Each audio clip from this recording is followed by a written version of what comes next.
Well, it's late Friday afternoon. Actually, it's 20 minutes after 7 Friday evening. I don't know, maybe an hour before sundown. I need to check. But I thought I'd give you an update on things that got done this week and in recent history. So, what you see in front of you are two of the guys, the construction guys, and a third guy is up in the attic, and they're taking one of the LVLs up through the attic hole. The these two um, that are over the bathrooms, once they're installed, are the only two that went in this way. But this saved them from having to tear out the walls to the bathroom, so we still have functioning restrooms. But here's many seconds of them. You can just watch it happen.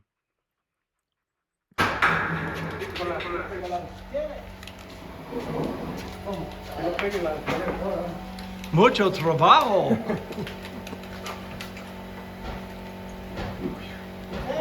Sí, jálalo. Algo más. Una, otro. Muy bueno. Bueno, Is that the first? that's the last one. The last. Oh. Hmm. So you can see they built temporary walls on either side because they had to cut the supports out. And then they put the LVL, the laminated beam, up there, slipped it into place, and secured the brackets. So here you can see the temporary wall in what used to be the furnace room by the fellowship hall. Here's looking inside of the men's restroom.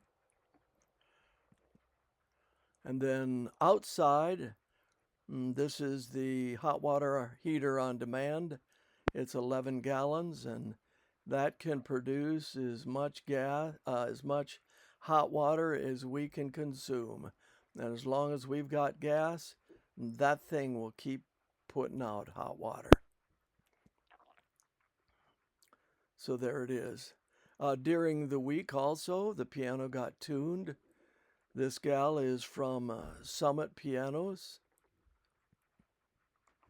And John DePace of the Calvary Chapel, Dayton, is the one that brought her in, and he paid to get this done. Here's Jan at work. Whoever had done this before had put down landscaping cloth and then put dirt on top of it.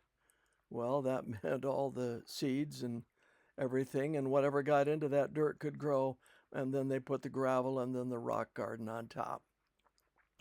So Jan is digging down, meticulously moving everything, and then going to put down the landscaping cloth and then directly cover it with the stones and the rocks. So it should be a few years before we have to deal with weeds, which she has been wrestling with. So we put up a little canopy to protect her from the sun. So this is looking into our beginners Sabbath School classroom. If you had ever looked in there before, you know that it used to be jam-crammed full of stuff. It has been greatly reduced. The walls have been painted, thank you, Jeannie.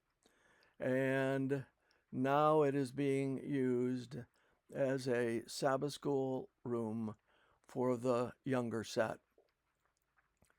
In preparation for the men's bathroom, we had to take all of the decorations out.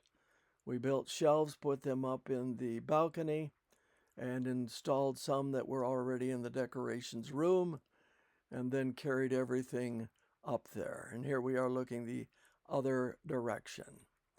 Okay, later in the week, we're back to the fellowship hall, and this is actually Thursday, yesterday, and the guys came back to fill in the vacancies, the voids where the sheetrock was missing, so that during our fellowship dinners we didn't have insulation falling down into our food. It was quite a job.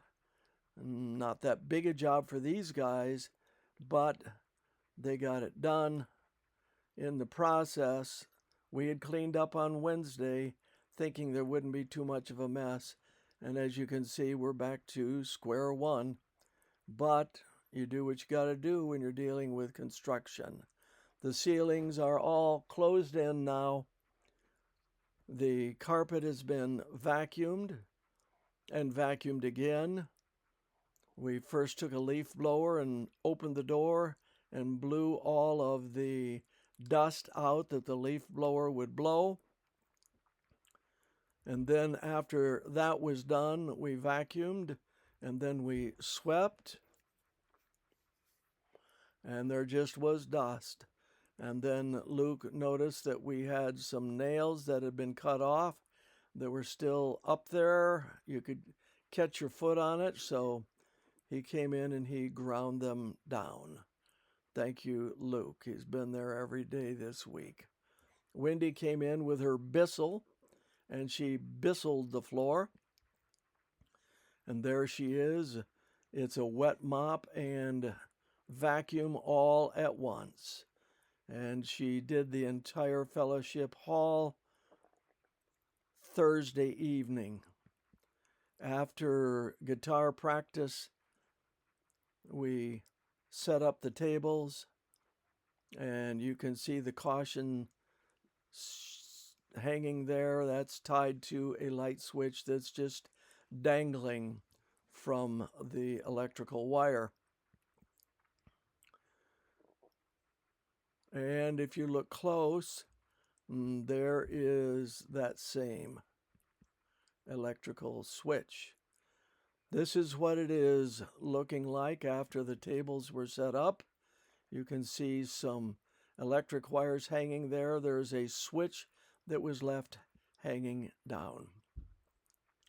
But now, today, Luke secured that, put a cover plate on it so the light switch works.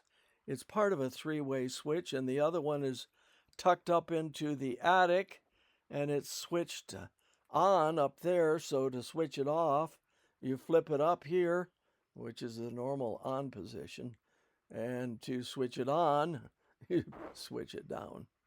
But it's okay, it's temporary. And bless Wendy, she's over there,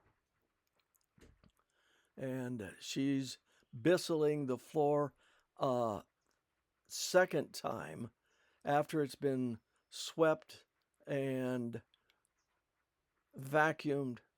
The dust is just quite a deal.